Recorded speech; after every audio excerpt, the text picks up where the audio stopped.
बातम्या सुपरफास्टमध्ये आपल्या सगळ्यांचं स्वागत। देशाची आर्थिक राजधानी मराठा मोर्चामुळे भगवी झाली आणि त्याचा परिणाम देखील अवघ्या काही तासात काल दिसून आला। भायखळा ते आझाद मैदानादरम्यान लाखोंच्या संख्येने मराठा समाजाने केलेल्या मूक मोर्चानंतर मुख्यमंत्र्यांनी कोपर्डी बलात्कार प्रकरण, आरक्षण, शिक्षण आणि इतर मागण्यांवरती महत्त्वाच्या घोषणा केल्या। त्यानुसार कोपर्डीचं प्रकरण कोर्टात अंतिम टप्प्यात आहे, त्याचा निकाल लवकरच लागेल। आरक्षणाचं प्रकरण मागासवर्गीय आयोगाच्या कोर्टात आहे, त्यांनी ते कालमर्यादेत पूर्ण करावं अशी विनंती आपण करू। तसंच ओबीसींना 605 अभ्यासक्रमात मिळणाऱ्या सवलती मराठा आणि मुस्लिम समाजालाही देऊ असं मुख्यमंत्र्यांनी काल जाहीर केलं।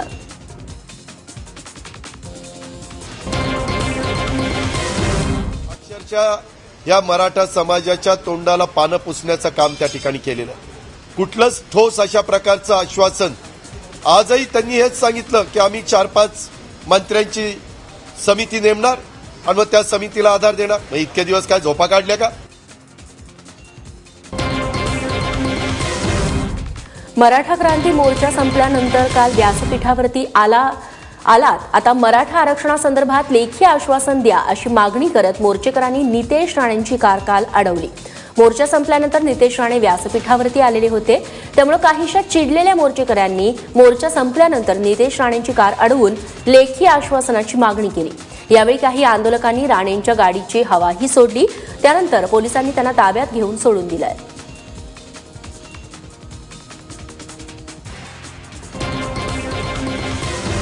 समाजाचा एक नेता म्हणून, त्यांचा प्रतिनिधी म्हणून मी त्यांना न्याय देण्यासाठी त्यांच्याबरोबर शेवटपर्यंत उभा राहिलो।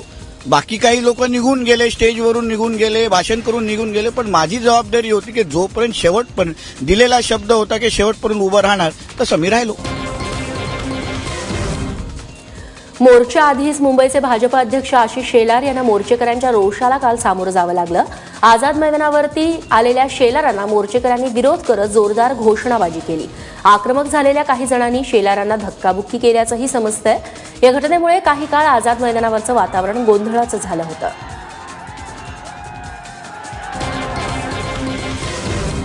मराठा मोर्चाचं वादळ शमवण्यात मुख्यमंत्र्यांना यश आलं असलं तरी सभागृहात मुस्लिम आमदारांनी आरक्षणासाठी मुस्लिमांनाही मोर्चे काढावे लागणार का असा सवाल उपस्थित केला।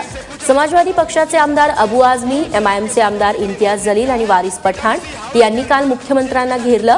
तसंच कोर्टानं आर्थिकदृष्ट्या मागास म्हणून शिक्षणातलं मुस्लिमांचं आरक्षण कायम ठेवण्याचे आदेश दिले होते, त्यानंतरही सरकारनं मुस्लिमांचं आरक्षण रद्द का केलं असा प्रश्न आझमींनी काल उपस्थित केला। परभणीच्या पाथरी तालुक्यातील जावळा झुटा इथल्या सारिका झुटे या 12वीत शिकणाऱ्या मुलीनं आत्महत्या केली आहे। आत्महत्या केलेल्या ठिकाणी तिने लिहिलेल्या सुसाईड नोट आढळलेल्या आहेत। वडिलांनी कर्जाच्या टेन्शनने आत्महत्या करू नये यासाठी तिनंच आत्महत्या केल्याचा धक्कादायक प्रकार या घटनेतून उघड झालाय।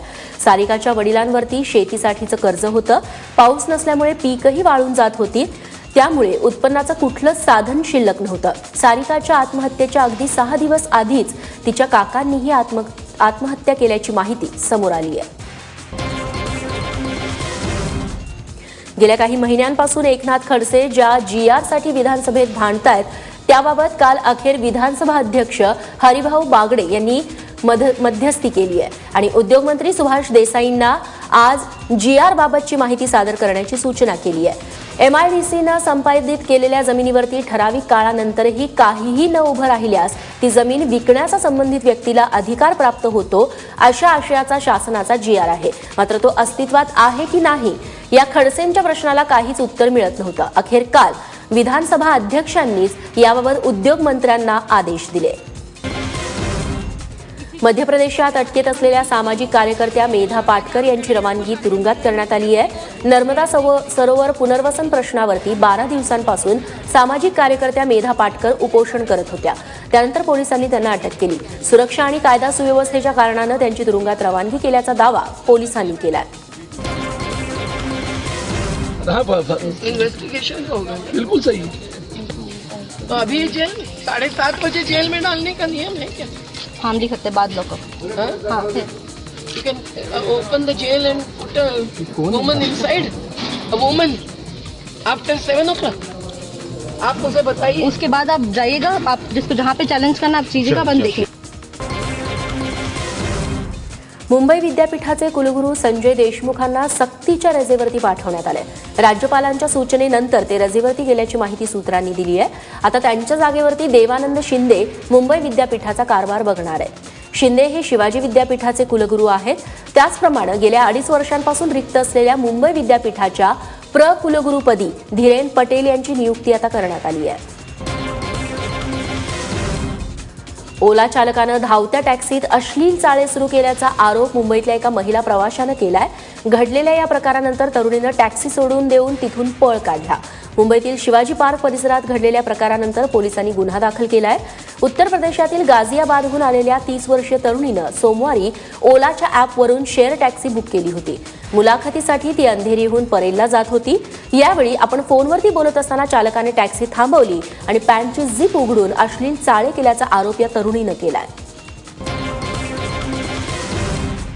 विज्ञान आणि शास्त्रज्ञांच्या सुरू असलेल्या गळचेपी विरोधात विज्ञानप्रेमींनी काल मोर्चा काढला.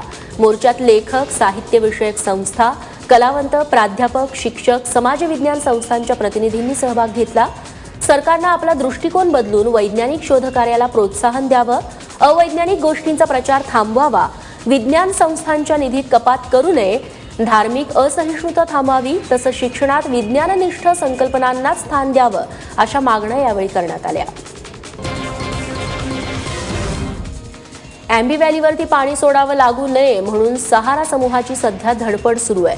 लोणावळ्यातील अँबी व्हॅलीच्या लिलावाची प्रक्रिया थांबवण्यात यावी म्हणून सहारा समूहानं सर्वोच्च न्यायालयाला पुन्हा विनंती केली आहे.